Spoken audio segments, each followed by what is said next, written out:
सौतेली माँ की कहानी पार्ट 2। इतना कहकर धेनु गाय स्वर्गलोक चली गई और राजकुमार पुनः पृथ्वी पर आ खड़ा हुआ। अब इस कहानी को थोड़ी देर के लिए यहीं छोड़ता हूँ, आगे की कहानी सुनिए। एक दिन राजकुमार नदी में स्नान करने गया। नदी की बीच धारा में एक बक्सा उपलाकर बहती जा रही थी। राजकुमार ने उसे पकड़कर किनारे पर लाया और बक्से को खोला। बक्से को ज्यों खोला, उसमें से एक लंबा तगड़ा राक्षस निकला और लड़ने के लिए ताल ठोकने लगा।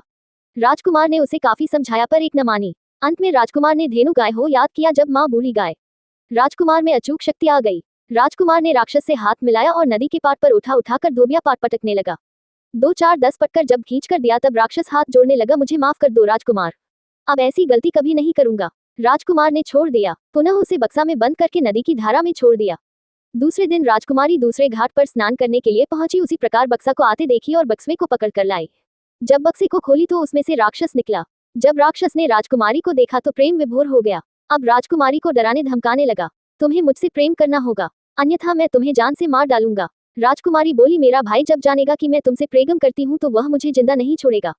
तब राक्षस बोला, मैं तुम्हें एक उपाय बताता हूँ, ऐसा करने से तुम्हारा भाई मर जाएगा, फिर हम तुम प्रेम की दुनिया में मौज मनाएंगे। राजकुमारी राजी हो गई। तब राक्षस ने उपाय बताया, तुम्हारा भाई तुमसे बहुत प्यार करता है, तुम जो कहोगी वह अवश्य करेगा।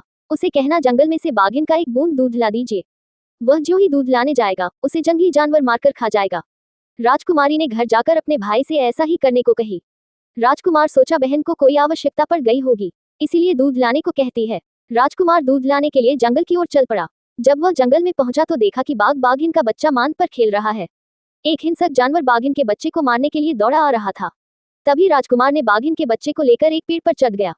बहुत देर बाद जब बाघ बाघिन पहुंची तो अपने बच्चे को न देखकर घबराए।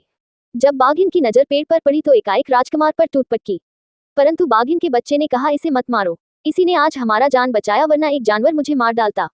ये बात सुनकर बाघ बाघिन बड़ी खुश हुई। बाघिन बोली, राजकुमार नीचे उतरो और तुम्हें जो चाहिए मांग लो। राजकुमार ने एक बूंद दूध मांगा। तब बाघिन ने खुश होकर एक बूंद के बदले एक बाल्टी दूध दिया। जब राजकुमार जाने लगा तब बाघ बोला, रुक जाओ राजकुमार, हम सब भी तुम्हारे साथ चलेंगे। ऐसा कहकर बाघ बाघिन तथा बच्चे से कि सब राजकुमार के साथ चल दिया। जब राजकुमारी ने एक बूंद दूध के बदले एक बाल्टी दूध और साथ में बाघ बाघिन देखी तो दांतों तले अंगुली दबा गई। दौड़ी दौड़ी नदी किनारे पहुंची।